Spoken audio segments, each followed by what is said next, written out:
I still remember the way Emily looked at me that day, like she was watching a toddler fumble with her mother's heels and call it walking. Her head tilted just slightly, amused. Her lips curved upward with the kind of smile that said, "Oh, honey, no." We were at her pristine kitchen island. All white quartz, eucalyptus candles, and little signs that said, "Gather," in faux calligraphy. She had just redomed the whole place. Another renovation, another brag. The backsplash is imported.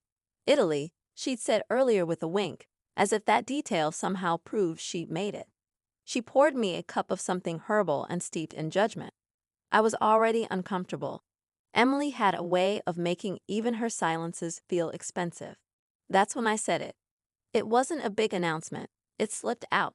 I was swirling the tea bag with my spoon, my eyes on the steam. I think I want to buy a house. Not now. Maybe in 5 years, if I can pull it together. And then came the laugh. It didn't come gradually. There was no grace to it.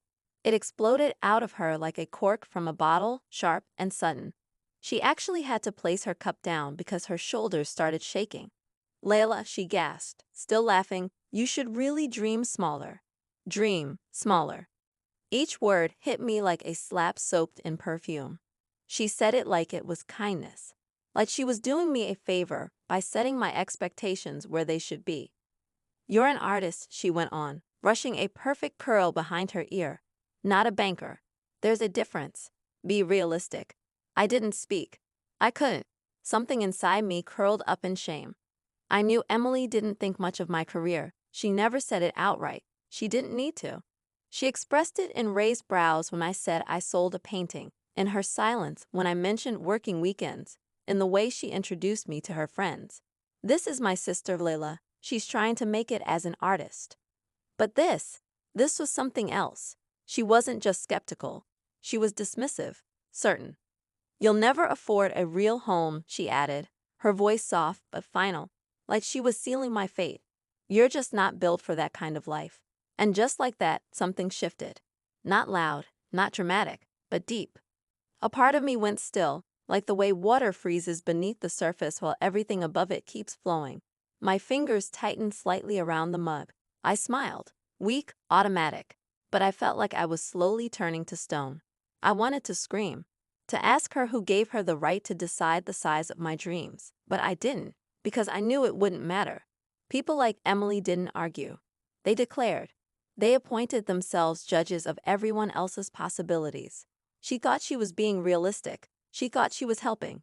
But she was building a wall, and on her side of it, she lived in a world of square footage, dual income brunches, and neatly scheduled lives. On mine, I had rejection letters, blank canvases, and hope. Stupid, stubborn hope.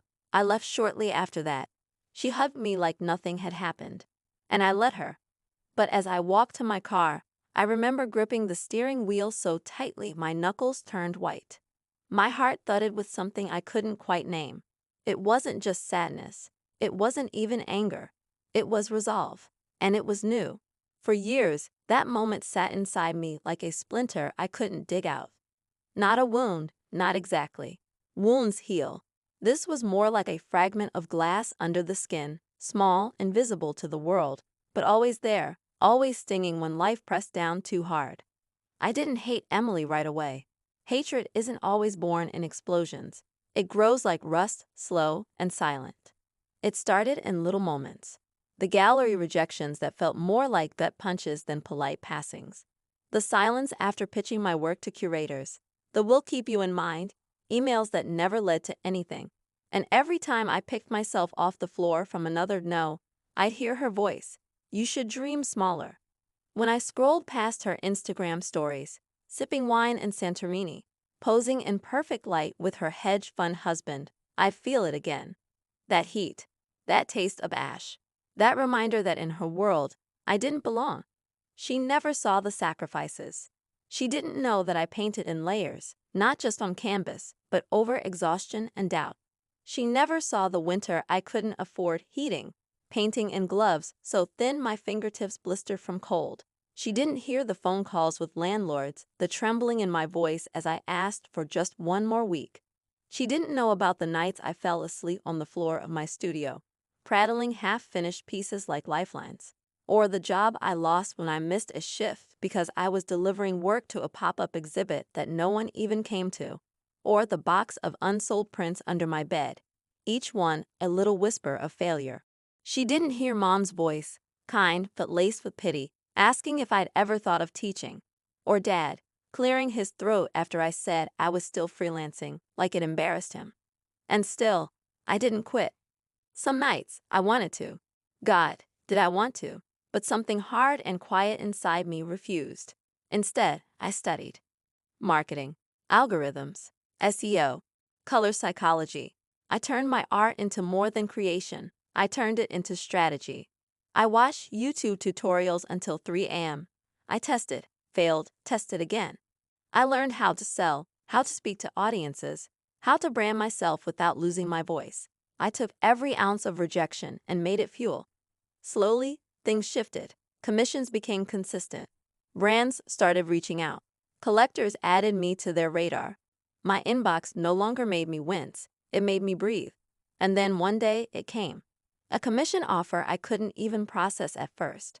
A private collector, one I had only seen quoted in Architectural Digest, wanted me to design 3 large-scale pieces for his desert villa. $400,000. I reread the email a dozen times, heart thudding so hard I could barely sit still. I didn't cry. I didn't scream. I sat in silence. Let it soak in. Let every sleepless night, every humiliating job, every condescending glance, every cruel word from Emily marinate in that moment. I didn't just cash the check. I built a monument out of it.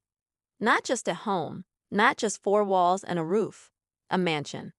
Because sometimes the only thing louder than shouting, "I told you so," is opening the door and letting them see what they said you'd never have. I waited.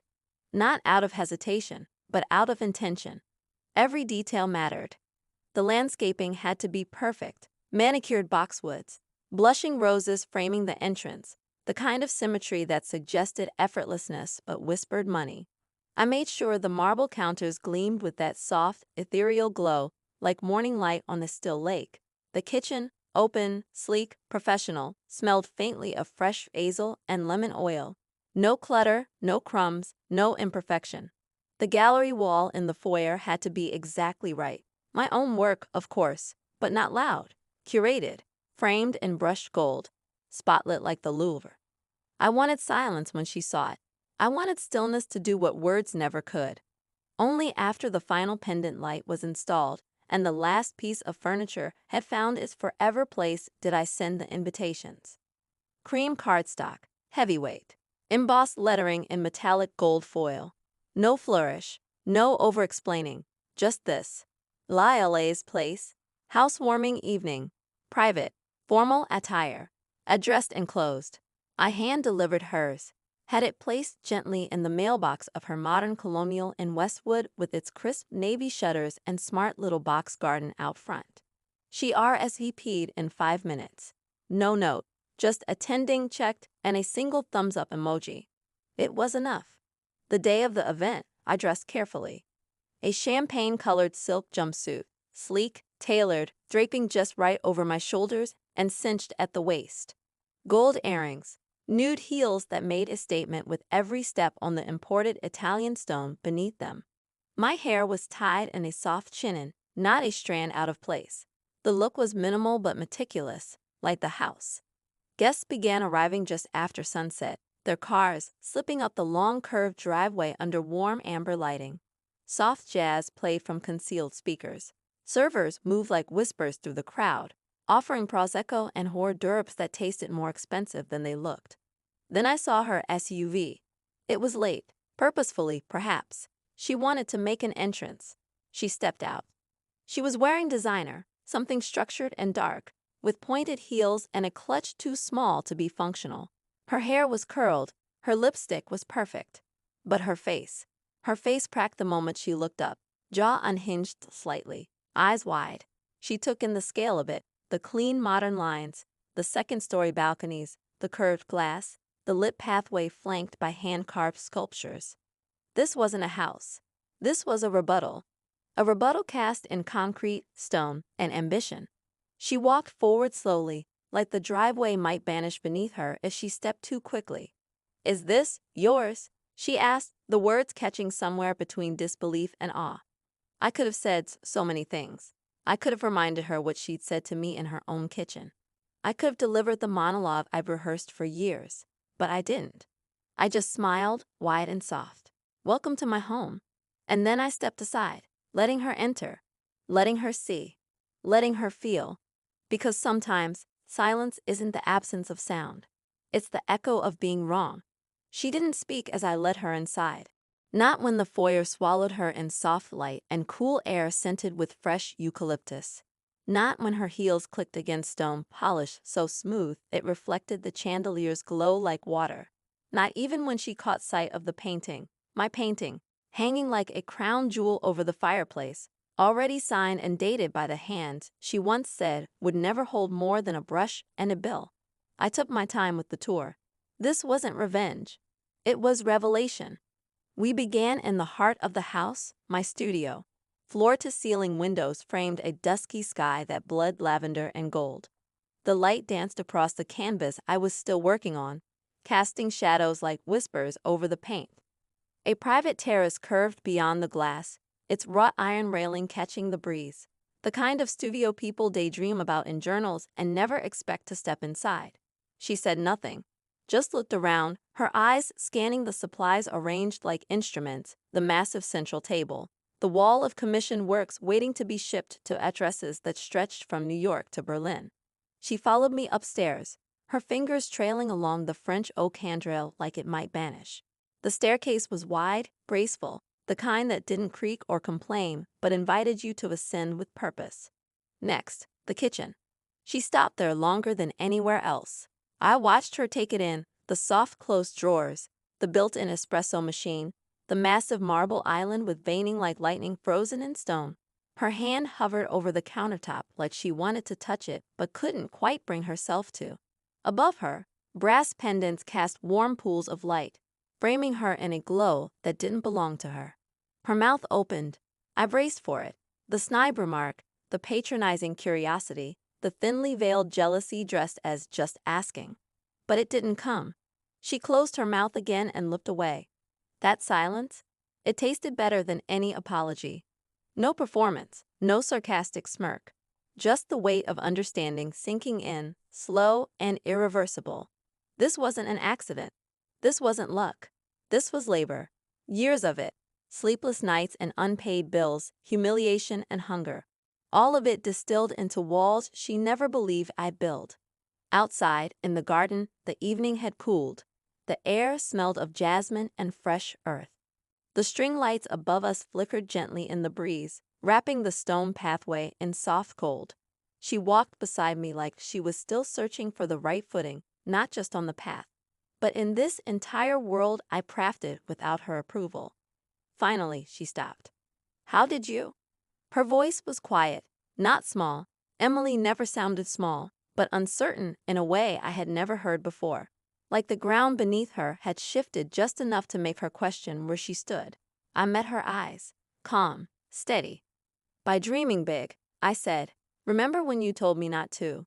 It landed. I saw it in her pupils, the flicker of memory, the snap of realization. Her lips parted again, fingers tightening around the clutch at her side. But nothing came. For once, she had no clever retort. No spin, no defense. Only silence. The kind that fills a space when pride quietly deflates, and there's nothing left but truth. And it was everything she deserved. A month later, the message came. It wasn't long, just a few clean lines. No emojis. No exclamation marks. No performative fluff to soften the weight of what it actually was. "I owe you an apology. I underestimated you. I'm sorry." I read it once, then again. And then I closed the screen without responding.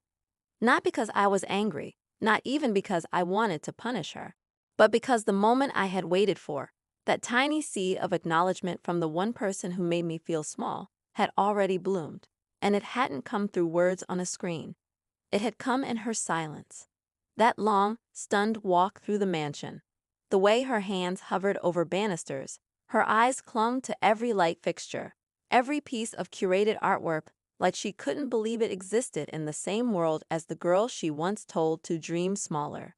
There had been no witty commentary, no thinly veiled backhanded compliments, just her and the weight of her own disbelief pressing down like gravity. That was the apology. That was the reckoning. That was the moment the scales balanced. And it was enough. I hadn't built this life to spite her. That would have made her too central to my story. The truth is, I didn't build it for anyone but myself, because somewhere deep inside, deeper than rejection, deeper than humiliation, deeper even than rage, I believe I was meant for more. Not just meant for it, capable of it. I believed when no one else did. Not my parents, not the critics, not the algorithms or gatekeepers or job interviewers who blinked politely at my resume and said, "We'll be in touch." And certainly not my sister. But belief, real belief, doesn't need applause to grow. It doesn't need permission. It just needs persistence. So I worked, quietly, relentlessly, until one day without fanfare, I opened the doors to a life they said I couldn't have. Letting Emily walk through those doors wasn't about revenge. It was about truth, letting her see it, touch it, breathe it. To feel the size of it in her bones, the size of everything she once said I'd never reach. It was justice. Not loud, not sharp, but soft, elegant, inevitable. A justice wrapped not in bitterness, but in beauty. In the stillness of a woman who no longer needed to explain herself. In the silence of someone who had nothing left to say.